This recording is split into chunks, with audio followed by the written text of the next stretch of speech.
Hello student, मैं अनुराधा अग्रवाल आज आपके लिए लेकर आई हूँ नमूना प्रश्न पत्र कक्षा 5 पर्यावरण अध्ययन। तो चलते हैं बिना किसी समय गवाए हम शुरू करते हैं।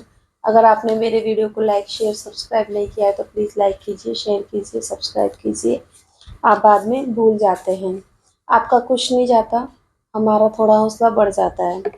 चींटियाँ मिलजुल कर घर के कार्य करती है। चींटियों के परिवार में श्रमिक चींटी के कार्य बताना है। तो देखो, श्रमिक चींटी का कार्य क्या होगा, है ना? अंडों की देखभाल करना होगा, क्योंकि श्रमिक है तो देखभाल करने का काम होगा। तो आँख व नाखून का पीला होना, मूत्र का पीला होना आदि लक्षण किस रोग से संबंधित हैं? तो देखो, यहाँ पर मूत्र का पीला होना यानी कि पीलिया रोग है। ठीक है, आप लिखेंगे ऑप्शन, है ना बेटा। आगे देखो बेटा, आनुवंशिक लक्षणों से क्या आशय है? आनुवंशिकता के क्षेत्र में कार्य करने वाले किन्हीं दो वैज्ञानिकों के नाम बताने हैं। तो आनुवंशिक लक्षण क्या होते हैं? बच्चों को जो लक्षण उनके माता पिता, दादा दादी, नाना नानी से मिलते हैं, उन लक्षणों को हम आनुवंशिक लक्षण कहते हैं। आनुवंशिकता के क्षेत्र में कार्य करने वाले दो वैज्ञानिक हैं, ग्रेगर जॉन मेंडल और डॉक्टर हरगोविंद खुराना। तो दो वैज्ञानिकों के नाम कौन कौन से? Gregor John Mendel. बच्चों को बोलने में बड़ी दिक्कत होती है तो वो प्रैक्टिस करें Gregor John Mendel. Gregor John Mendel, doctor Hargobind Khorana, doctor Hargobind Khorana. किसकी किसकी खोज की थी, किस क्षेत्र में कार्य किया था? आनुवंशिकता के क्षेत्र में। आनुवंशिक लक्षण कौन से होते हैं? आनुवंशिक लक्षण वे लक्षण होते हैं जो बच्चों को उनके माता पिता, दादा दादी, नाना नानी से विरासत में मिलते हैं। देखिए स्टूडेंट, ग्रसिका से होता हुआ भोजन पहुंचता है। तो ग्रसिका आहार नाल से होता हुआ हमारा भोजन कहाँ पहुंचता है? आमाशय यानी कि पेट में पहुंचता है। आपका उत्तर 10 सही है ना बेटा। राजस्थान की विभिन्न क्षेत्रों में अलग अलग प्रथाओं परंपराओं द्वारा वन संरक्षित किए जाते हैं। ऐसी 3 प्रथाओं के नाम बताओ। मेरे को किसी बच्चे ने, जब मैंने इंग्लिश में यही क्वेश्चन डाला था तो वहाँ पर मुझे कमेंट करके बच्चों ने बोला था मैम क्वेश्चन समझ में नहीं आया।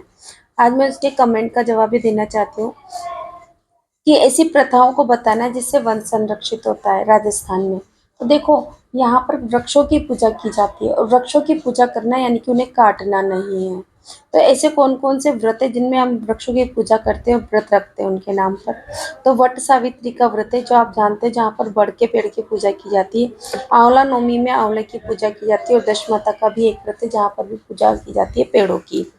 यहाँ पर देखो, किन किन कारणों के कारण लोग एक स्थान से दूसरे स्थान पर पलायन करते हैं, कोई दो उदाहरण बताना है। दो तो स्टूडेंट, कोई दो उदाहरण लिखना है। अकाल अथवा अन्य प्राकृतिक आपदा के कारण कोई व्यक्ति क्यों जाता है? तो अकाल पड़ जाए, प्राकृतिक आपदा आ जाए, जैसे बाढ़ आ जाए, तूफान आ जाए और उसमें सब कुछ उसका नष्ट भ्रष्ट हो जाए, है ना? या फिर बेहतर और सुखमय जीवन के चाह के लिए भी व्यक्ति दूसरे स्थान पर चल जाता है, शिक्षा के लिए, बेहतर हॉस्पिटल की सुविधा जहाँ पर हो, बच्चों की शिक्षा दीक्षा के लिए, बेहतर रोजगार के लिए, है ना? इंसान एक स्थान से दूसरे स्थान पर पलायन कर जाता है, चला जाता है ना। इसके बाद आपका आ रहा है बेटा, देखो सांकेतिक भाषा क्या है? शरीर के हाव भाव और संकेतों के साथ बात बताने और जानने की भाषा को सांकेतिक भाषा कहा जाता है। तो शरीर का हाव भाव होना चाहिए, संकेत होना चाहिए। आप भी किसी को इशारे से बुलाते हो ना, इशारे से गुस्सा होते हो, गुस्सा होता है ना, आंखें दिखा दिखा कर, तो ये आपके हाव भाव ही क्या है? आपके सांकेतिक भाषा है। इनमें हाथों के साथ साथ बताने वाले व्यक्ति के होंठ भी हिलते हैं और चेहरे के भावों को भी ध्यान से देखे जाते हैं। अब देखिए स्टूडेंट, यहाँ पर सफाई कर्मचारियों के विकास के लिए हमें क्या क्या करना चाहिए? सफाई कर्मचारियों के लिए, इसके लिए हमें उनकी शिक्षा की विशेष व्यवस्था करना चाहिए, क्योंकि ऐसा माना जाता है कि सफाई कर्मचारी कम पढ़े लिखे होते हैं, तो उनके आने वाली जनरेशन और उनको खुद को शिक्षा की विशेष व्यवस्था होनी चाहिए। साथ ही हमें जातिगत भेद कम करना होगा, इनकी गरीबी को दूर करना होगा, इसके साथ भेदभाव के व्यवहार को समाप्त करना होगा, ताकि ये लोग दूसरे व्यवसाय को अपना सके, दूसरे व्यवसाय को कर सके। ऐसा नहीं कि झाड़ू लगाना या नालियों को साफ करने का ही उनका काम होता है। उनके बेहतर सुखमय जीवन के लिए उनको शिक्षा देकर उन्हें नौकरी में लगाया जा सकता है। आपके गांव और भेदभाव, जातिगत भेदभाव दूर किया जा सकता है। आपके गांव के मेलों में प्रदर्शित व्यायाम के बारे में बताना है। तो मेलों में देखो, कुश्ती होती है, लंबी दौड़, ऊंची कूद, ऐसे व्यायाम करवाए जाते हैं, है ना? देखो स्टूडेंट, शरीर में खून की कमी हो जाने पर कौन सा रोग हो जाता है? शरीर में खून की कमी से एनीमिया रोग हो जाता है। ये आप अच्छे से याद करना, बहुत इंपॉर्टेंट है। ऑप्शन स है आपका, ठीक है। यहाँ से देखो दिया गया चित्र किससे संबंधित है। तो देखो दिया गया चित्र किससे संबंधित, विद्यालय में पानी पीना, स्वच्छ जल का मटका, कृमि संक्रमण से बचाओ, पानी को ढक कर रखना है, कृमि संक्रमण से बचाओ, आपका स ऑप्शन सही है बेटा, है ना। आगे देखिए बेटा, यहाँ पर स्तंभ और स्तंभ में मिलान करना है। गन्ना क्या है, एक तना है बेटा, गन्ना क्या है, एक तना है। मक्का क्या है, बीज है। और शकरकंद क्या है, एक जड़ है। तो आपके घर में भी तो शकरकंद वगैरह आते तो आपने देखे हुए हैं ना। जल के पौधे जल में क्यों नहीं सड़ते, कोई 3 बिंदु बताना। देखो जिसको जहाँ के लिए बनाया गया भगवान उसको वहाँ जिंदा रहने के लिए अनुकूलन परिस्थितियाँ देता है। उनके शरीर की बनावट और उनके शरीर की जो, तो बेटा देखो जल के पौधे अपनी शारीरिक विशेषताओं के कारण जल में नहीं सड़ते। इनके पत्तों पर मोम की परत होती, चिकनी सतह होती पत्तों की, है ना, जिसमें पानी अवशोषित नहीं होता, यानी कि पानी अंदर नहीं जाता, पानी ऊपर ही रह जाता है। जलीय जड़ें पानी में उगने के लिए अनुकूलित हो जाती हैं, है ना, वो पानी में रहने लायक ही होती है। स्टूडेंट देखिए, कोष्ठक में दिए गए शब्दों से रिक्त स्थानों की पूर्ति करना है। नालियों, जलीय, तिरछा। मछली क्या है, जलीय जीव है। कैसा जीव है, जलीय जीव है। रहट से निकला पानी नालियों से होकर खेतों में जाता है। नालियां बनाई जाती है ना, और नालियों से होकर ही आगे खेतों में जाता है। खाली पेन तिरछा होने की स्थिति में डूबता है। तो आपको यहाँ तिरछा लिख देना, तिरछा होगा तभी डूबे, सीधा होगा तो नहीं। देखो बेटा, शिक्षा के क्षेत्र में पंडित मदन मोहन मालवीय के कोई 3 योगदान बताना है। तो आपको याद रखना होगा कि पंडित मदन मोहन मालवीय ने किसकी स्थापना की थी। तो पंडित मदन मोहन मालवीय ने बनारस हिंदू विश्वविद्यालय की स्थापना की थी। यहाँ से अलग से क्वेश्चन भी पूछा जा सकता है, जरूर नहीं इतना बड़ा क्वेश्चन किया जाए। मालवीय जी नारी शिक्षा के प्रबल समर्थक थे, वो चाहते थे कि नारियां पढ़ी लिखी हो, अतः महिला विश्वविद्यालय का निर्माण करवाया। शिक्षा को बढ़ावा देने हेतु पूरे देश का दौरा किया उन्होंने, और लगभग 64 लाख रुपए एकत्रित किए, और इन पैसों से उन्होंने क्या किया, बनारस हिंदू यूनिवर्सिटी की स्थापना की। आगे देखो बेटा, आपके जिले की सीमा में लगे हो कौन कौन से जिले हैं। तो आप सपोज करो अगर आप 12 जिले में रहे तो 12 के आसपास कोटा है ना, झालावाड़ है, तो और भी बता सकते हैं, और आप जयपुर लिख सकते हैं। तो इसी तरह से आपकी मर्जी, जो आप अपने आसपास के जिले लिख सकते हैं। अलवर, दौसा, टोंक दिया हुआ है यहाँ पर, है ना। सड़क पर पैदल चलते समय किन किन बातों का ध्यान रखना चाहिए, कोई 4 बातें लिखना है सड़क सुरक्षा से संबंधित, कि हमें सड़क के कौन सी ओर चलना चाहिए, तो बाईं ओर चलना चाहिए। सड़क पर पैदल चलते समय हमेशा फुटपाथ का ही उपयोग करना चाहिए। चौराहे को पैदल पार करते समय लाल बत्ती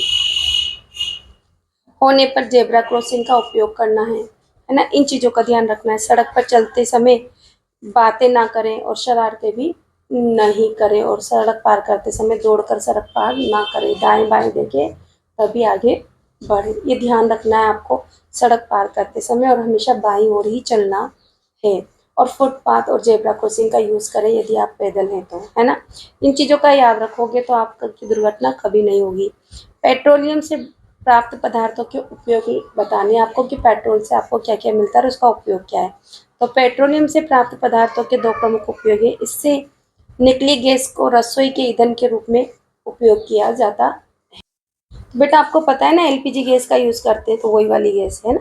मशीनों को चलाने में इसका उपयोग किया जाता है ना, पेट्रोल से बने पदार्थों में। गांव में स्थित पुराने बांध से संबंधित जानकारी प्राप्त करने के लिए 3 प्रश्नों का निर्माण करना है।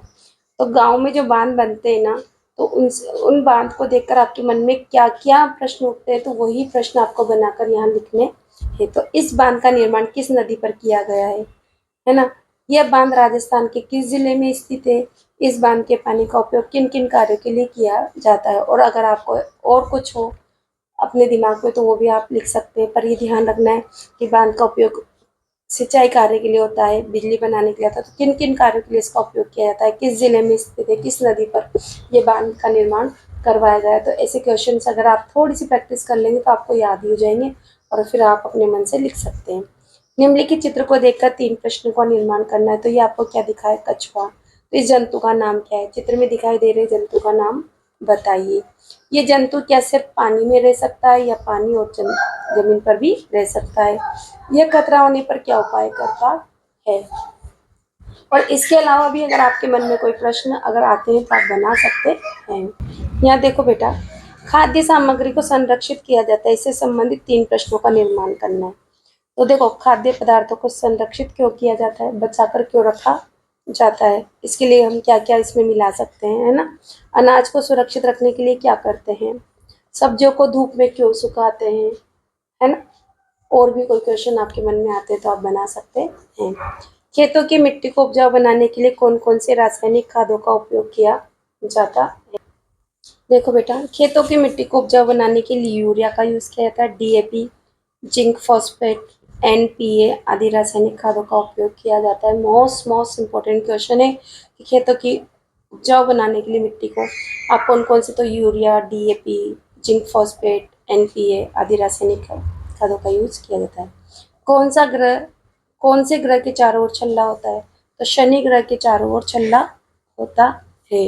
और इसका चित्र बनाना है, आप ऐसा भी बना सकते हैं और आपकी मर्जी आए, जैसा आपको अच्छा लगे बना सकते हैं। आप इस तरह भी चित्र बना सकते हैं।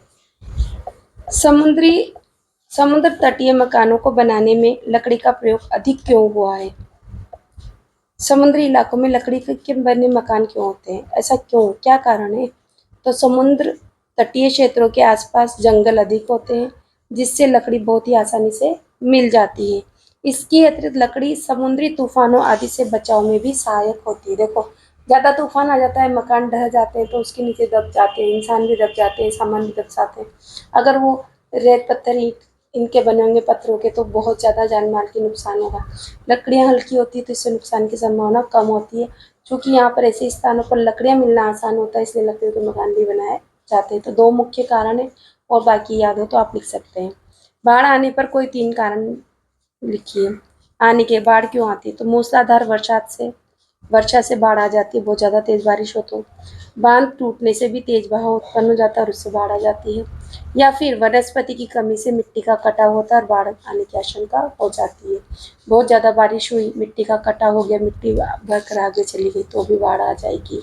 इसलिए कहते हैं अधिक से अधिक पेड़ लगाओ ताकि बाढ़ का खतरा कम से कम हो। निम्नलिखित कथनों में से सही कथन है, तो देखो बेटा, निम्नलिखित कथनों में से सही कथन है। प्लेटफॉर्म टिकट से हम यात्रा करते हैं, नहीं, प्लेटफॉर्म टिकट से यात्रा तो ना करते, रेलवे टिकट से यात्रा करते हैं। वायु प्रदूषण हमारी सेहत के लिए लाभदायक होता है, नहीं, नुकसानदायक होता है। कार चलाते समय सीट बेल्ट का उपयोग करना चाहिए, हाँ करना चाहिए। पेट्रोल जमीन के ऊपर पाया जाता है, नहीं जमीन के अंदर पाया जाता है, तो आपका ऑप्शन क्या है, सीट बेल्ट का उपयोग करना चाहिए कार चलाते समय।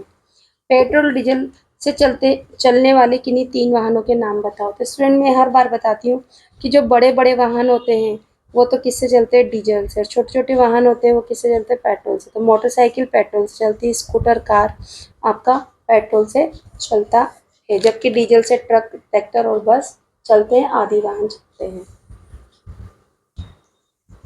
तो देखो, राजस्थान में पेट्रोल पाया जाता है, तो राजस्थान में पेट्रोल कहाँ पर पाया जाता है स्टूडेंट, आपको पता है।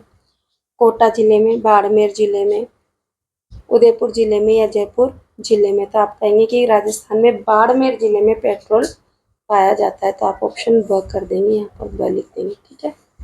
यहाँ से देखो, किसी प्राचीन स्थापत्य निर्माण के बारे में आप अपने अनुभव लिखो। तो आप चाहें तो चित्तौड़गढ़ दुर्ग के बारे में लिख सकते हैं, लोहगढ़ दुर्ग के बारे में लिख सकते हैं, या कोई आपको और याद हो, रणथंभौर वगैरह उनके बारे में लिख सकते हैं, जो भी।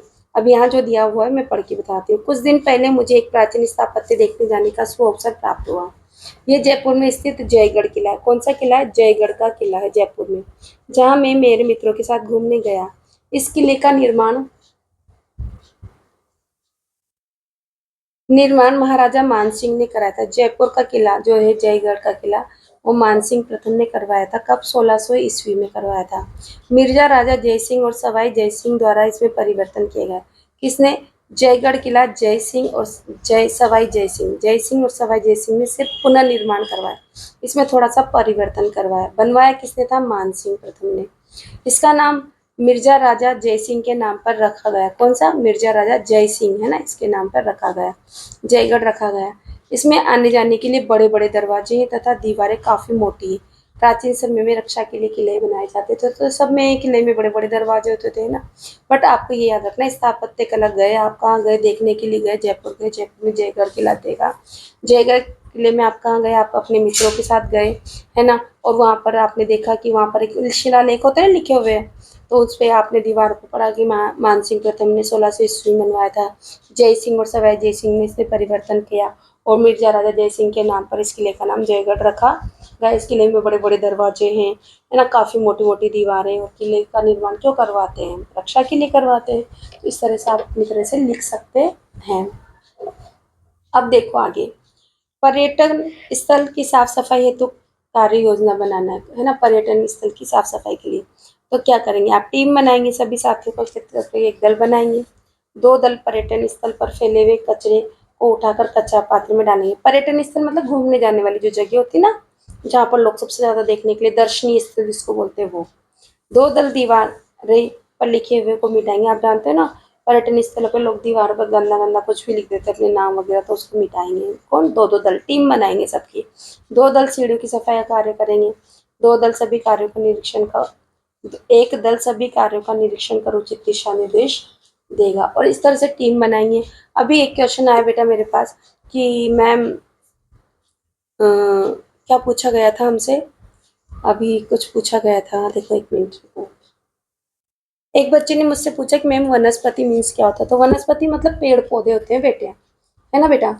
वनस्पति मतलब पेड़ पौधे, जितने भी पेड़ पौधे होते हैं सब वनस्पति के अंतर्गत आते हैं। और पर्यटन स्थल क्या होता है? घूमने जाने वाली जगह, जो दर्शनीय स्थल है वो है। इस तरह से मैंने मॉडल टेस्ट पेपर नंबर 5 करवा दिया। आई होप आपको समझ में आया होगा। नहीं समझ में आए तो एक बार रिकैप करके देखिए। मेरे वीडियो को लाइक शेयर सब्सक्राइब जरूर कीजिए। Thank you for watching my channel.